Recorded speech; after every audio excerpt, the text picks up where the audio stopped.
Show your support. Subscribe to the podcast.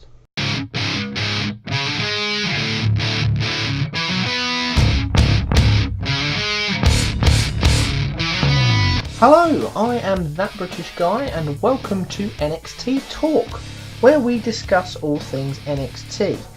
Now, as I mentioned last week, this episode is going to be slightly different from the norm. Usually I am able to watch NXT and then sort of comment on the kind of important goings on and how I feel that's going to be leading into the next TakeOver show.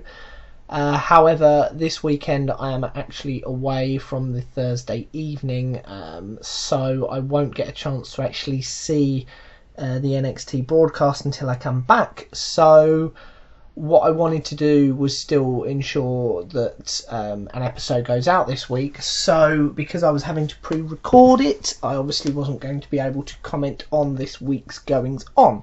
So this is being recorded a couple of days early, and instead what I'm going to discuss is sort of a little bit of movement, shall we say, with some of the superstars from Raw and SmackDown. Now, what I wanted to do initially was discuss NXT superstars who I think are potentially going to get called up after Brooklyn and Summerslam weekend, as they often do, but looking at the roster, it was going to be quite difficult to make a full episode out of that, because it's almost like the roster is a kind of a very important time now, where if there are too many people going, then it would kind of really weaken things. So what I'm going to do is, as usual, there is an extra bit for anyone listening to this on Podbean, and I will be covering that there because it's kind of the smaller segment of this episode. So the main segment is going to cover something that has kind of been teased a few times but not actually followed through on yet, and I feel like it would be a good time to maybe actually go through with this, and that is moving some superstars from Raw and SmackDown back down to NXT, partly because of these particular superstars themselves, to actually help them develop, and also, in the case of a couple of them, to actually help the rest of the roster and the brand itself, really. So first off, we're going to start off with those on Raw who I feel would benefit from moving down to NXT. And the first, well, I was going to say superstar, the first sort of act, if you like, that I'm going to pick will be Mike and Maria Kanellis. Now, they have been around for around a year, maybe just under a year. They made their debut, and Mike Kanellis wrestled a little bit on SmackDown and then kind of disappeared, and I'm not really sure why. I don't believe there was any injury issue.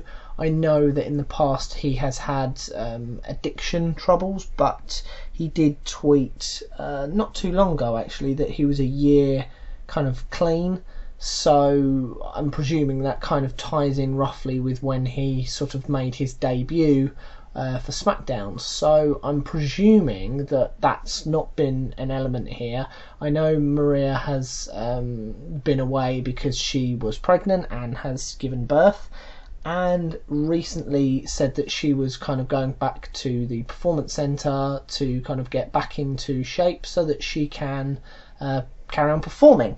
So with that in mind, and obviously Summerslam a little way away, and the way that NXT gets recorded kind of in batches, rather than have them both out on the road all the time with a newborn, and partly really just to give them both some airtime, because I think Mike particularly has really suffered from this, and he just seems to kind of make appearances on house shows and main event, things like that, and it hasn't really featured as a character. Us as an audience still don't really know who he is and what they are as a couple. I think it would be quite interesting to see the two of them together, kind of helping each other develop in terms of character work, helping each other to win matches and titles, because realistically you could put him immediately in programs for the North American or even the NXT title. And Maria as well, she is, I don't know whether she was a champion with WWE previously when she was here before, but she's, I would imagine, at least been in title matches, and obviously she's done work outside there, mainly with Impact, and it would just seem a waste, really, having this over bloated roster on Raw with a decent act like that isn't really doing anything, and it would just be nice to have them,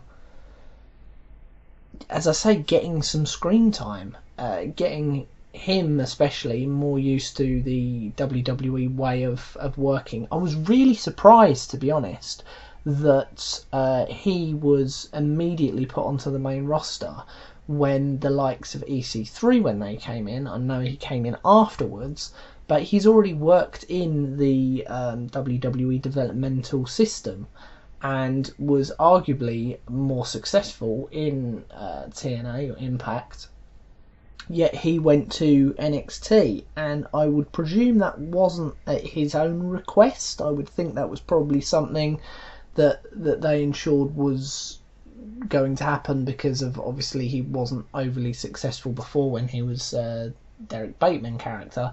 But then to not have Mike Kanellis go through that system, whether it was because Maria had already appeared on the main roster years prior, that might have been the reason for it, but then most of that audience probably doesn't remember her too well, and she never really made a really big lasting impact on anyone, so it seemed like a missed opportunity, and now would be a good time to kind of right that and give them that time, give them a chance to develop, give them actual screen time, and then they could obviously record a batch of shows or a program, storyline matches, whatever, over in Florida, and still be seen over a period of weeks and months between takeover shows, and then not having to be on the road so much and away from a newborn child, which kind of does them a favour in that aspect as well.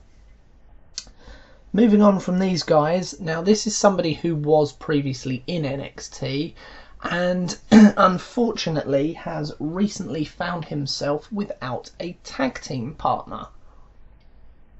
And that person is Tyler Breeze, and it could be argued that he's never really been as over and as big a star as when he was in NXT, what was that, about 3 or 4 years ago, and in kind of number one contenders matches and title matches. I mean, recently watching the first takeover show, he beat Sami Zayn to face Adrian Neville for the NXT title, and I'm pretty sure he was in at least other number one contenders matches, if not other title matches, but was never ultimately successful as the NXT champion. But he's very capable, and it gives him a chance to almost reset his character as a single star, because Fandango isn't around now and won't be around for, we're thinking, at least the rest of the year, if not potentially until sort of WrestleMania season.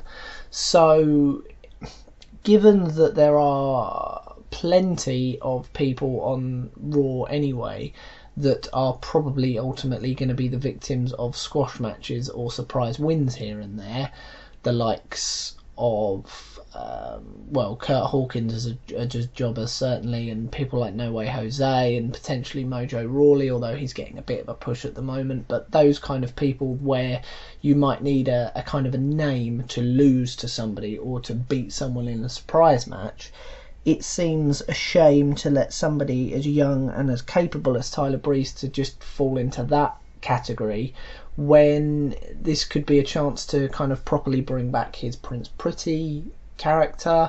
I think the Breezango Fashion Police thing has kind of run its course anyway. It felt like it kind of had done when they were on SmackDown, and they haven't really featured on Raw anyway.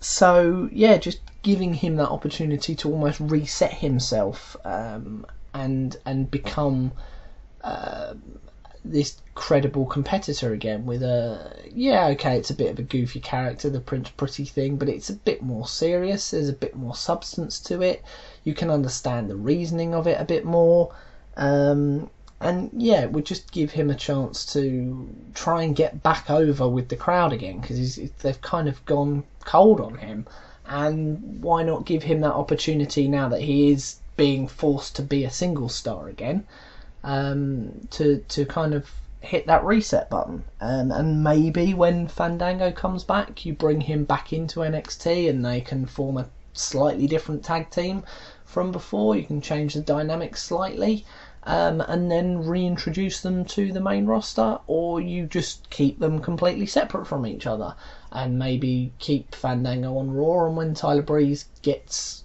put back up onto the main roster you maybe move him over onto SmackDown and keep them well away from each other. It just seems like a very good opportunity to make the best out of a bad situation for the pair of them, and just not have him fall into that mould like half the other guys on the roster are. My last pick for the Raw side of things is Dana Brooke. Now, I was tempted to put all of Titus Worldwide on, but I think you kind of need Titus and Apollo on Raw still, just as a tag team for the more credible people like the Authors of Pain, the Revival, I suppose the B team now as they are the champions. Those kind of guys need that lesser team to beat, especially guys like the Revival, so that they do finally actually move up into title contendership status rather than being that team that everybody beats. So I was looking through then the women's roster, and she seems like the best fit because she is still a bit clunky in the ring, so it gives her an opportunity to develop herself. She has said as well, not too long ago really, that she would rather be featured and on TV, and this gives her a chance to actually be involved in programs, and yes, she has had that main roster exposure. That can only be a good thing for the other women that she's working with. They are probably, some of them, a lot of them potentially more kind of technical than she is in terms of ability, so she can kind of learn that from them, and they can learn the kind of performance aspect and what's expected of them on the main roster. She can give that experience and guidance to them so that they aren't coming completely blind to it, because it is a very different situation. And obviously, again, the way that things work, she wouldn't be on every week anyway, but even if she was involved in a fairly heavy program, she would kind of pre-record it all and then get a decent amount of time to develop herself in the performance center and working with the trainers more on a more kind of personal basis, which realistically I think she needs, so that she kind of sticks around for a lengthy time, rather than just either gets pushed aside or decides that she's kind of had enough of it because they're not doing anything to support her, and she just decides to leave of her own accord. So yes, that is my last pick on the Raw side. So we've got Micah Maria Kanellis, Tyler Breeze and Dana Brooke from Raw.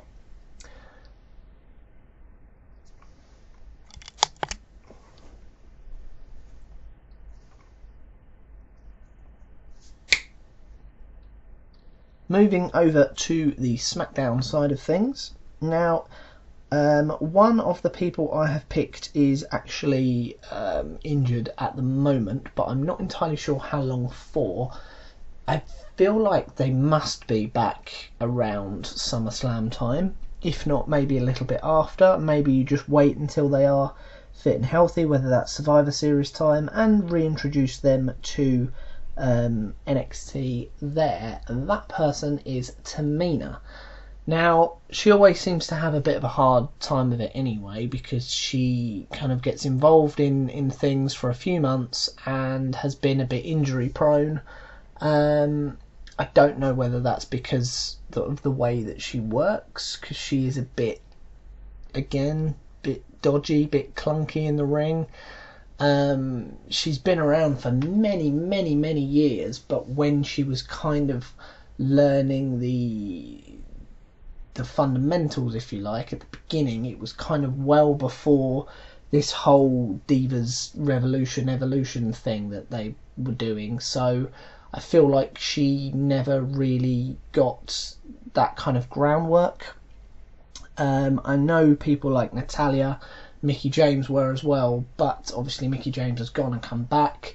Natalya has been down in the NXT system already a few years back, and also she was trained in the Hart family dungeon, so she kind of didn't really need that extra assistance from the WWE Performance Center as much. And I know Tamina is Jimmy Snuka's daughter, but again, he wasn't overly proficient in the ring. He was more of a character. There were certain moves and spots that he could do very well, but generally as a worker, he was a bit hit and miss. It kind of depended on who he was working with, and she is sort of similar and never really had a decent run of anything ever. So why not put her down there? She is a powerhouse as well, so it's a different dynamic down there.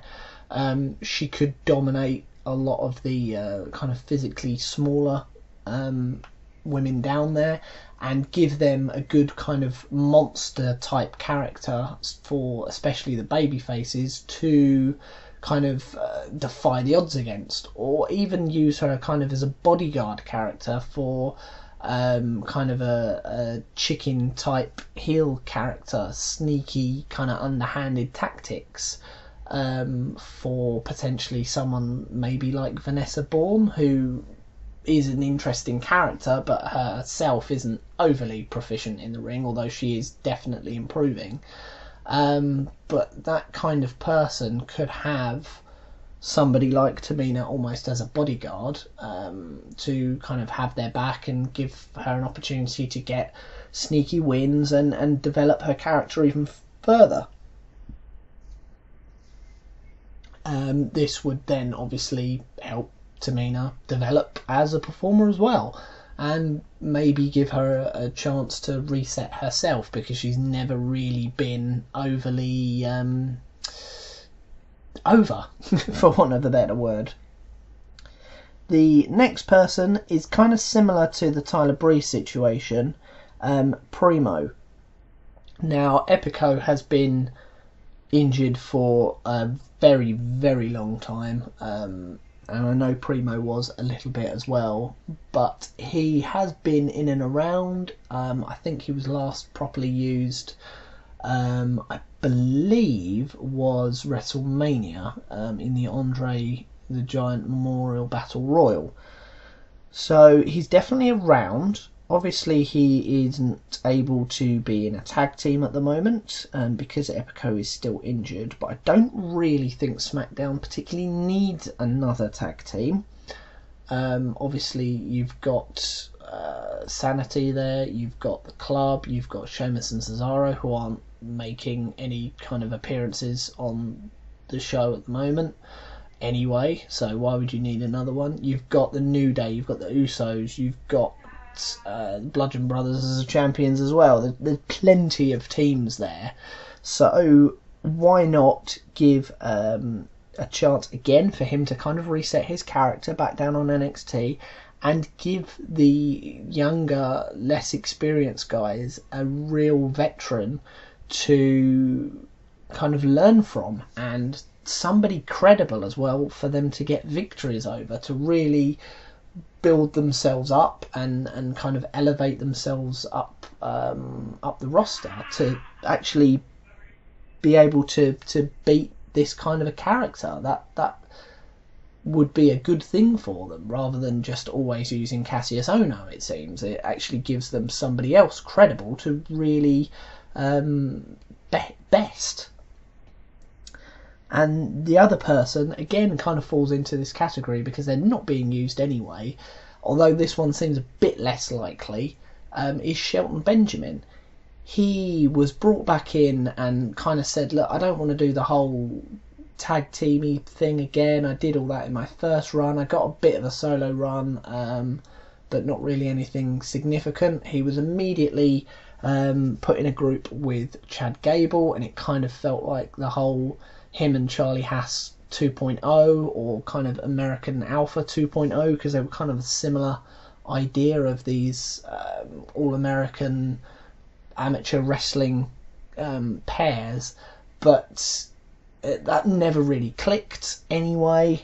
Obviously Chad Gable has since moved over to Raw, and he's kind of left Shelton Benjamin on his own, and he's not, I think he might have made 1 or 2 appearances since the draft, and other than their attempt at the tag titles at the Royal Rumble, I think it was, and a 2 out of 3 falls, they never really looked like they were ever going to be a significant tag team anyway, so putting him with somebody else would be a bit of a waste, and there aren't really that many people around. Maybe you could put him in a program potentially for the US title, but you've got that on Shinsuke Nakamura at the moment. You've potentially got you've got the likes of, probably not maybe Daniel Bryan. I was going to say Daniel Bryan then, but you probably want to elevate him straight up to the the WWE title, but you've got the likes of Rusev that could move into that.